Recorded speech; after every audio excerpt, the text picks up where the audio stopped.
Hello friends, આજે આપણે ચોમાસાની સિઝનમાં ખાવાની મજા આવી જાય તેવો મકાઈનો ચેવડો બનાવીશું, જે બહુ જ સ્વાદિષ્ટ બને છે અને એકદમ ઝડપથી બની જશે। તો તેના માટે મેં અહીં 500 ગ્રામ મકાઈ લીધી છે। મકાઈને સરસ પહેલાં સાફ કરીને ધોઈ લેવાની છે। એ પછી મકાઈના દાણા પાડીશું। તો ચપ્પુ આ રીતે રાખીને મકાઈનો અડધો દાણો પડે એ રીતે બધા જ દાણાને આ રીતે કાપી લેવાના છે। તો પહેલાં મકાઈમાંથી આ રીતે અડધા દાણા પાડી લઈશું અને એ પછી આખી મકાઈમાંથી દાણા પડી જાય એ પછી ફરીવાર ચપ્પુ આ રીતે લગાવીને બાકીના જે અડધા દાણા રહેલા છે એ પણ પાડી લેવાના છે। તો આ રીતે દાણા પાડવાથી મકાઈનો ચેવડો ઝડપથી ચડી જાય છે અને એકદમ સરસ લચકા પડતો બને છે। હવે લાસ્ટમાં ચપ્પુ આ રીતે મકાઈમાં ઘસવાનું છે, જેથી થોડો ઘણો પણ જો મકાઈનો ભાગ રહ્યો હોય તો એ પણ સરસ નીકળી જશે અને ચેવડો સરસ લચકા જેવો બનશે। અને આવી જ રીતે બધી જ મકાઈમાંથી દાણા પાડી લેવાના છે। તો હવે આપણે એક વાસણમાં 2 મોટી ચમચી તેલ ગરમ કરીશું। તેલ ગરમ થાય એટલે તેમાં અડધી ચમચી રાઈ સાથે અડધી ચમચી જીરું નાખીશું। 5 ચમચી હિંગ લેવાની છે અને સાથે થોડા લીમડાના પત્તા લઈશું।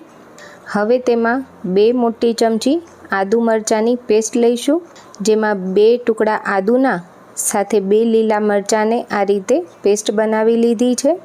તો આદુ મરચાંનું પ્રમાણ મકાઈના ચેવડામાં થોડું આગળ પડતું રાખીશું, જેથી ચેવડાનો ટેસ્ટ બહુ જ સરસ આવશે।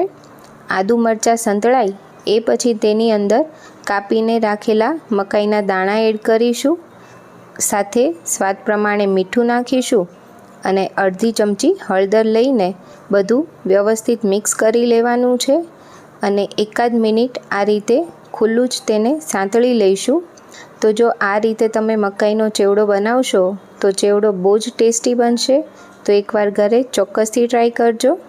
હવે તેની ઉપર આ રીતે એક થાળી ઢાંકીને તેમાં 1 નાના ગ્લાસ જેટલું પાણી નાખીશું। તો આવું કરવાથી ચેવડો એકદમ ઝડપથી કૂક થઈ જશે અને હવે તેને એકદમ સ્લો ફ્લેમ પર 5 થી 7 મિનિટ કૂક કરી લઈશું। એ પછી ચેક કરીએ તો જોઈ શકાય છે કે ચેવડો વાસણમાં નીચે ચોંટ્યો પણ નથી અને આ સ્ટેજ પર એક દાણો મકાઈનો ટેસ્ટ કરીને ચેક કરી લેવાનું કે ચેવડો પ્રોપર ચડી ગયો છે કે નહીં। હવે તેમાં 1 ચમચી ધાણા જીરું પાવડર, 5 ચમચી ગરમ મસાલો લઈશું, સાથે 1 ચમચી ખાંડ લેવાની છે। તો ખાંડ તમે જો અમેરિકન મકાઈ લેતા હોય તો ઓછી લેવાની।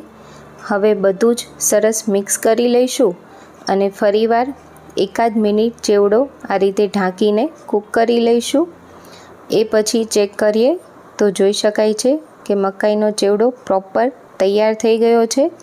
લાસ્ટમાં તેમાં 1 મોટી ચમચી લીંબુનો રસ સાથે 1/2 કપ લીલા ધાણા લઈશું અને બધું જ સરસ મિક્સ કરી લઈશું। તો આ મકાઈનો ચેવડો ઘરે ચોક્કસથી બનાવજો, ઘરમાં બધાને જ ભાવશે। અને જો તમને મારી રેસીપી ગમી હોય તો મારા વિડીયોને લાઈક કરી મને કમેન્ટમાં જરૂરથી જણાવજો, સાથે મારી ચેનલને સબસ્ક્રાઈબ કરજો। Thank you.